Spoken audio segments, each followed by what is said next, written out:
Last week, I turned 33 years old. However, it often happens to me that many people cannot believe that I'm over 30. You do not look 33. I thought you were younger. I was sure you were 25 or 26. These are things I hear pretty often. I usually take them as a compliment, simply because I think that it means that I'm taking really good care of the skin on my face. Probably the result of my lengthy nighttime and daytime skincare routines. However, at times I do not feel like I'm in my 30s either. Or, put it in another way, I do not feel that I am the person I thought I was going to be when I was in my 30s. When I was younger, about 10, 11, or 12 years old, I imagined that my 30s were going to be many things that are quite far from my current reality. I thought that I would have a house of my own.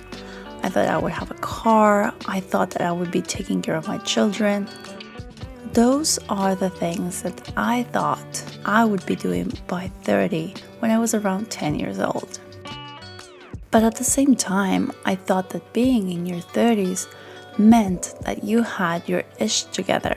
And that is why in my 20s, and as I got closer and closer to turning 30, I really did not want that time to come.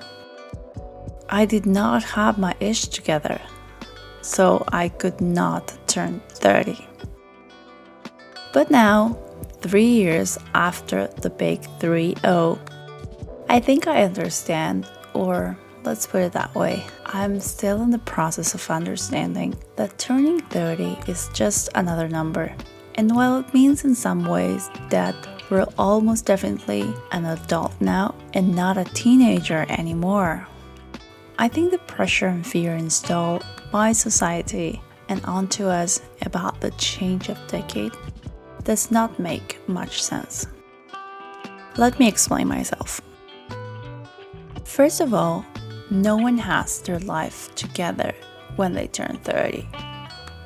Okay, no one is perhaps an exaggeration, because there are many people who seem to have achieved professional success, a certain emotional well-being, and who have a family of their own by the time they turn 30. But the reality is that these people tend to be the exception rather than the rule.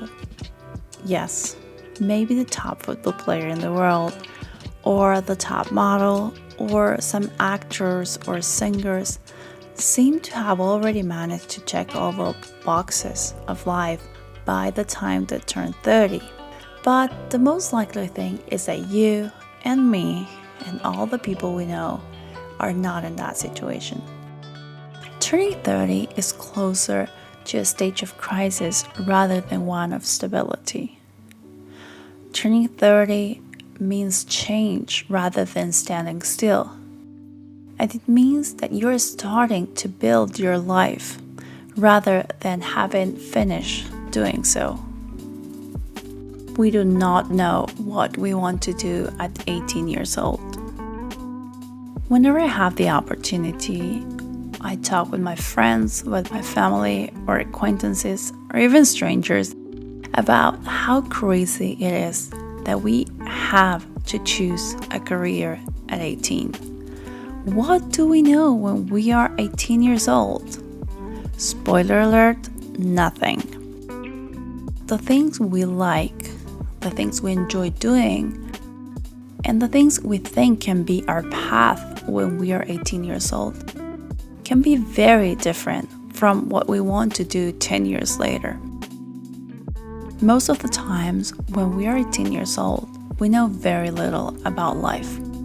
Our whole world ends up in school, with our classmates and friends, our family, and maybe someone we met outside of those circles, but not much more.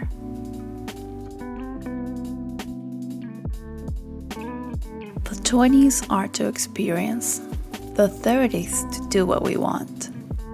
A while back, a person I follow on Instagram shared on her Instagram stories that when she was 23 years old, she felt lost and she did not know what to do with her life.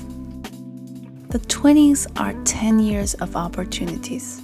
Opportunities to start a college degree, or maybe 2 or 3, to change degrees, to discover what we enjoy doing and not doing, to change jobs once, twice, 3, 4 times, to meet new people, to travel, to live different experiences, to explore, to understand what we like, what we imagine ourselves doing. They are years to move forward, but also to make mistakes, to go back and to start again.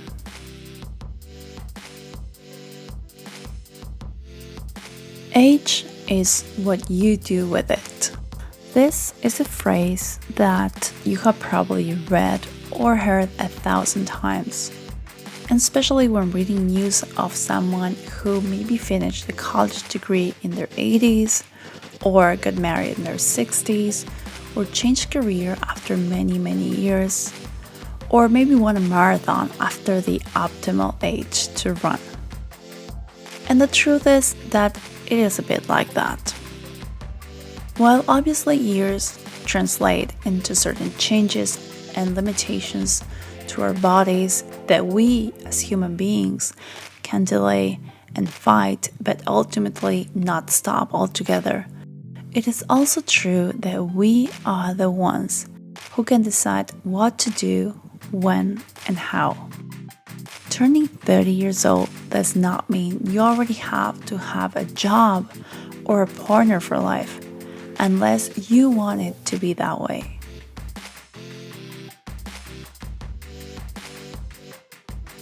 Crisis means opportunity.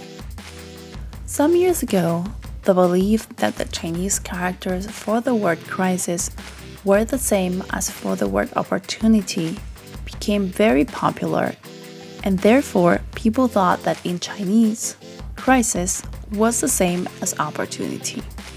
But sometime later, many linguists denied this and explained that in reality, crisis translates better as a danger at the crossroads, and that it does not literally translate as an opportunity. However, and despite this, the phrase took off and it became almost a rule. And I feel that in a way, this is true. Crisis equals opportunity. Crises often confront us with the things and situations we fear the most. And it is our attitude in those moments that defines whether a crisis can lead us to an opportunity for something new or not. In short, there are no real reasons to be afraid or stressed by the simple fact of turning 30 years old. Most of the time, the limitations, the fears, the pressure are only in our head or are imposed by society or those around us. But it is up to us to decide if we want to feel one way or another. Whether you're just entering your 20s or maybe already reaching 30 years old, or maybe if you have been in your 30s for a while now, I really hope this video helped you or inspired you in some way. Let me know if you liked it in the comments down below, and I'll see you on the next one.